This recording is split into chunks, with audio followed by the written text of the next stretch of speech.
Ang hirap sa inyo mga pare. Pati pagpapatakbo ng gobyerno, pinakikialaman ninyo. Baka nakakalimutan mo, Father, na ang lupang sinasabi mong pag-aari ng simbahan ay dating pag-aari namin mga Cortes. Binabawi ko lang ang dating amin. Dokumentado ang ginawang pagbibigay donasyon ng iyong yumaong ama sa lupang tinutukoy mo. Kaya nasa amin ang karapatan. At tanging legal na dokumento lamang ang maaring magbalik nito sa inyo.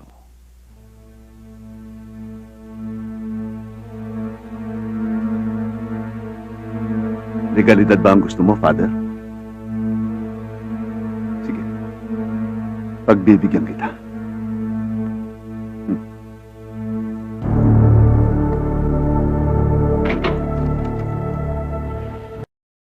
Ang pari yan. Talagang kinakalaban ako. Hindi ako makapapayag na isang paring katulad niya na walang alam kundi magbendisyon ng mga patay ang hahadlang sa mga plano ko. Mula nung malipat sa bayang ito, ang paring yan, lalong lumakas ang loob ng mga taga Santo Cristo. At hindi lang yun, sir. Eksperto pa siya sa Aikido. Hindi ako magtataka. Dahil dating military chaplain ng paring yan. Kaya pala palaban eh. Anong binabalak mo ngayon, sir? Kilala mo ako, Nestor. Tulad ng dati. Batas ni Congressman Cortes ang masusunod! Hanapin niyo si Marlon. Hindi na kailangan, sir. May tao na ako nagtatrabaho kay Father.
Babahan niyo ako dito!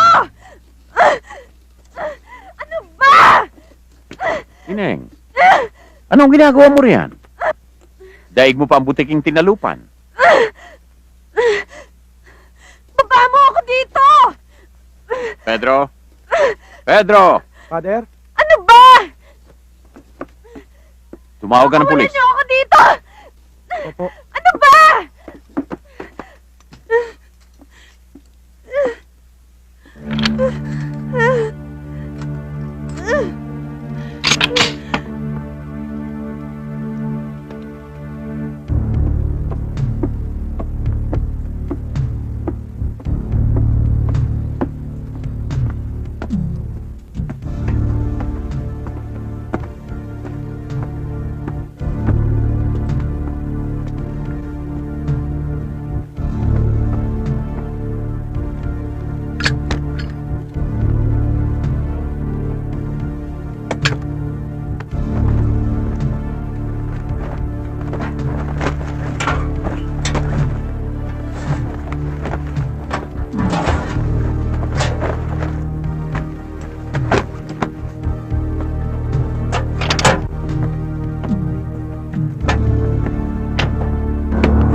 kilos.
Malon! Huwag ka nang lumaban pa! Kakausapin ka na ni Congressman Cortez!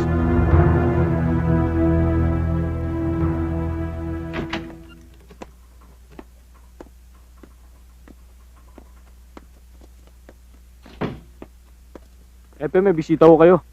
O sige, patuloyin mo. Magandang umaga, Hepe. Magandang umaga, Father. Tuloy kayo. Upo muna kayo. Salamat. Ano pong atin, Father? Kinukumusta ko lang yung kaso ng babaeng pumasok sa kumbento kagabi. Umamin na siya, Father. Isa pala siyang miyembro ng Akyat Bahay. Akyat bahay. Pero bakit naman bahay pa ng Diyos ang napili niyang akyatin? Hindi kaya ako ang target niya? At hindi ba niyo kinasuhan ng illegal possession of firearms? Paano ko siya makakasuhan ng illegal possession of firearms? Plastic ho yung baril eh. Plastic?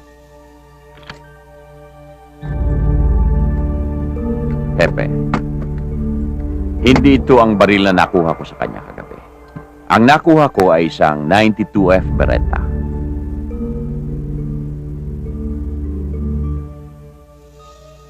Hindi kaya may nangyaring magic?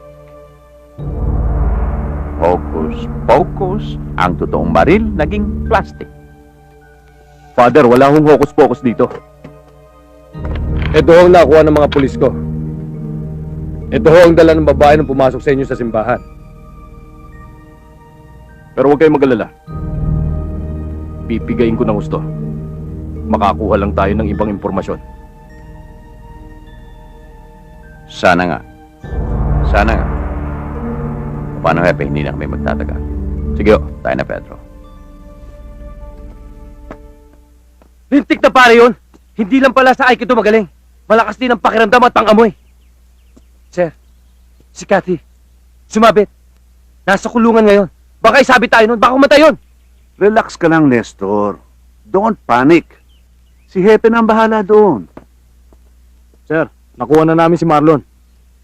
Good. Ano nangyari dyan? Lumaban ho eh. Yan, dahil sa sasakyan.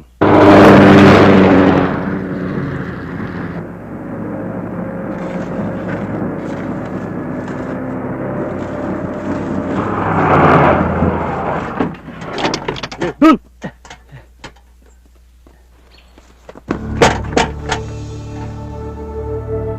Oh, Marlon. Kumusta ang bakasyon mo? Tapos na ang trabaho ko sa iyo, Congressman.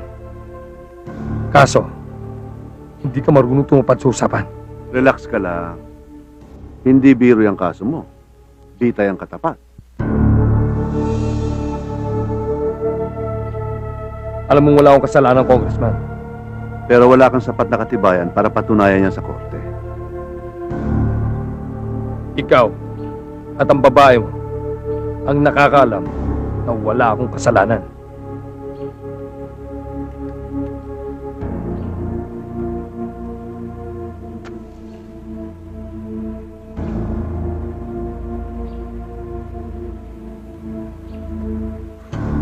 Sawang-sawa na ako sa mga lakad ko. Gusto ko na magpahinga. Pwede, bakit hindi? Pero sa loob ng kulungan. Marlon, sabihin nating huling lakad mo nito. Tapos i-quits na tayo.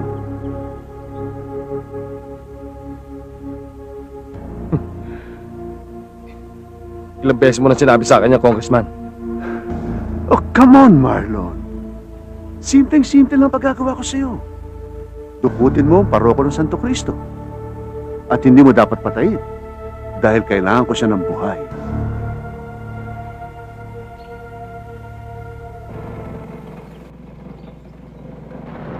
Oh, kayong dalawa, magmarasal na kayo. Kailangan magmahalang kayo. tayo. Igalang ang isa't isa. Opo, Padre.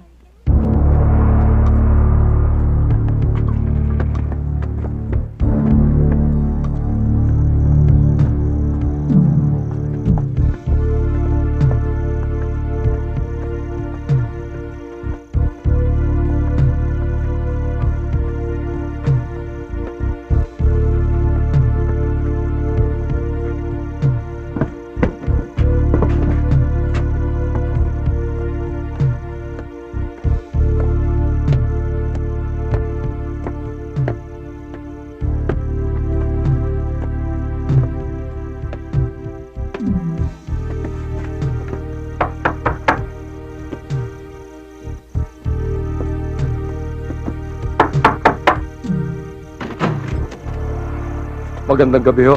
Magandang gabi naman. Ano po yon? Tungkol ho dito. Ah, ganun ba? Di kayo, tuloy kayo sa loob. Salamat po.